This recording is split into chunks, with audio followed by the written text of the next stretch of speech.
You're in the middle of nowhere and you're a hunter and you're armed with an axe on a piece of string and you're up against an alien who's about to kill you. What do you do? Well, in my case, you'd probably be dead after the first 5 minutes because I'm a bit rubbish at that, but not if you are this young, intrepid warrior in the new movie Prey. So I'm going to be doing a rundown of Prey. I'm going to be doing my review of the movie, and there are going to be spoilers in it. So if you haven't seen the movie, go and have a quick look at it and come back and see what I think about it as well. Now, overall, I think this is a very good movie.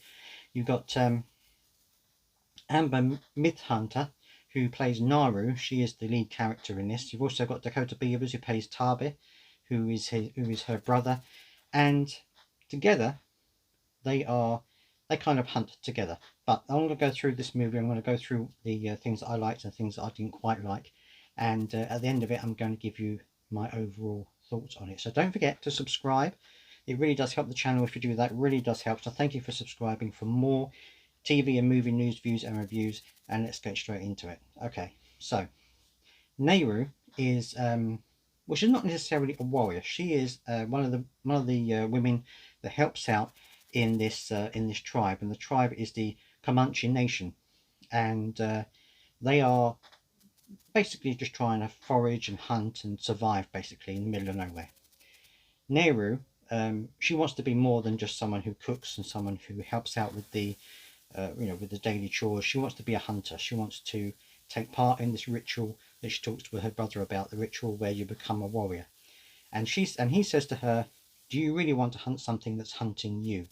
And that's very good foreshadowing for what happens towards the end. And of course, then you know that she's going to be the one who's going to be eventually defeating this alien predator. Anyway, so they're out hunting, and she thinks, or she believes strongly, that there is something out there that is not as their usual prey, their usual things that they find out while they're hunting. She sees this light in the sky. It looks like a ship, and she thinks that this is something that's coming down, and it's not what they usually come across. She doesn't say it's alien, but she has this idea that it's something different. Her brother and the rest of the tribe, of course, don't believe her, and so they just carry on doing what they want to do. In the end, she gets frustrated and she just leaves the tribe and goes out to try and find out what this thing is. And she comes across it. She comes across it, and she comes across other people, some French hunters who are out there with their muskets and their guns. She comes across some of her own tribe who try and take her back to the camp. Of course, she doesn't want to do that. And it's basically the way that she finds out where this thing is. She ends up having to fight it and obviously defeat it in the end, as you would. I actually quite liked the premise of this movie. I thought it was very good. There were a couple of things in there which I thought it would lead you down a certain path, and it didn't.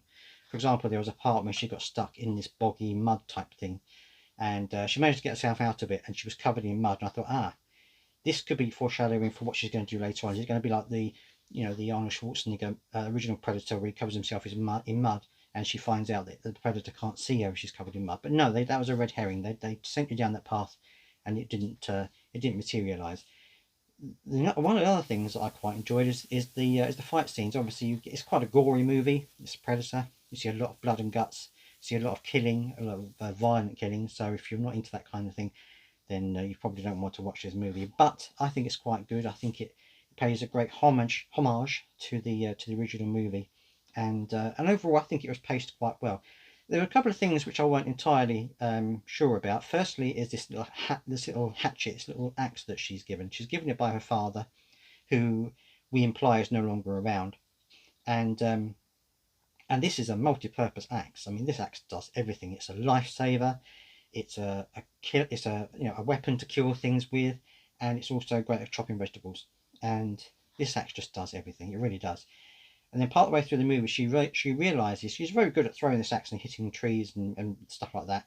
She realizes a bit later on in the movie that if she ties a bit of string to it, she can then pull it and it'll come back to her. And so it's a bit quicker than running after the axe. And I think that was quite good. You see the progression there. Personally, I think if that had been me, I would have been pulling on the string and the axe would have come back and hit me in the head. So she did very well. She was very skilled with it. I would have been on the floor with a big lump on my head if I tried to do something like that. And but this axe is some kind of indestructible thing. You know, she kills people with it. She strikes the predator with it, and all kinds of things with this axe. And the other thing I like about it is how strong that piece of string was. I mean, that was some strong piece of string.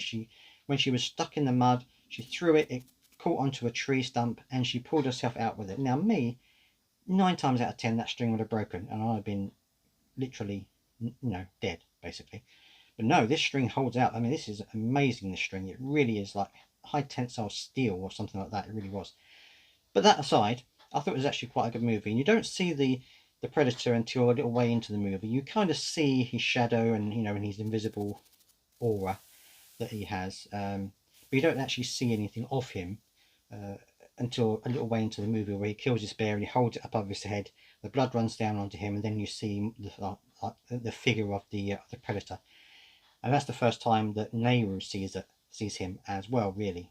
And I think it's really good. I mean, you actually kind of see this predator halfway through the movie, and you think, well, how now? Because she's seen this predator too. How are they going to feel the rest half of this movie now that she's seen him to the point where he gets defeated? And they add in some extra characters. They add in these French hunters who have also been working around there, and they capture Nehru and basically ask her what she's seen. So I think they've obviously seen this alien predator, and they want to try and kill it as well. So they use her and her brother as bait. They tie them to a tree, and they use them as bait. But she has figured out that if you don't have a weapon with you, if you're not a threat to him, he won't touch you. He won't go near you, which is okay. In the basic premise of that, it's okay, because if you've got people who are unarmed, then I guess the predator's got no reason to kill you. He's a hunter, but he's not going to hunt people that aren't hunting him.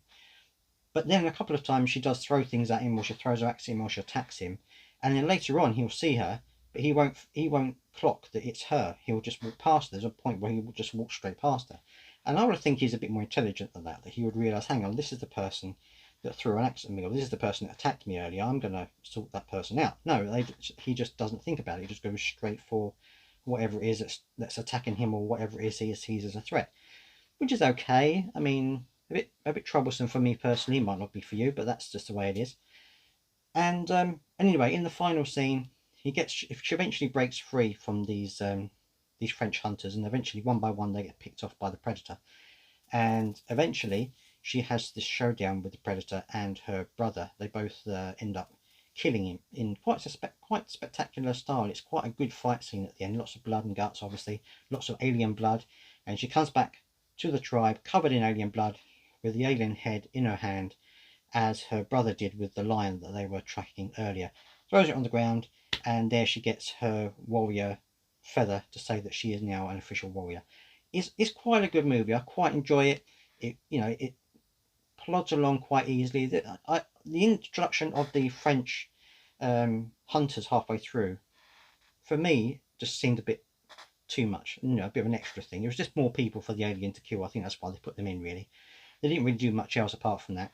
They were just an extra bunch of people for the alien to chop up before the end of the movie, I think, personally. But overall, I thought it was a very good movie, and if you haven't seen it yet, then I've just spoiled it for you. But if you still want to go and watch it, I recommend that you do, and I hope that you have been enlightened by this review. Don't forget to subscribe, because as I say, it really does help the channel, and also comment down below if you've seen the movie. Tell me what you think about it, and what parts of it you enjoyed, and what parts of it you may not have enjoyed so much, and I'll see you later.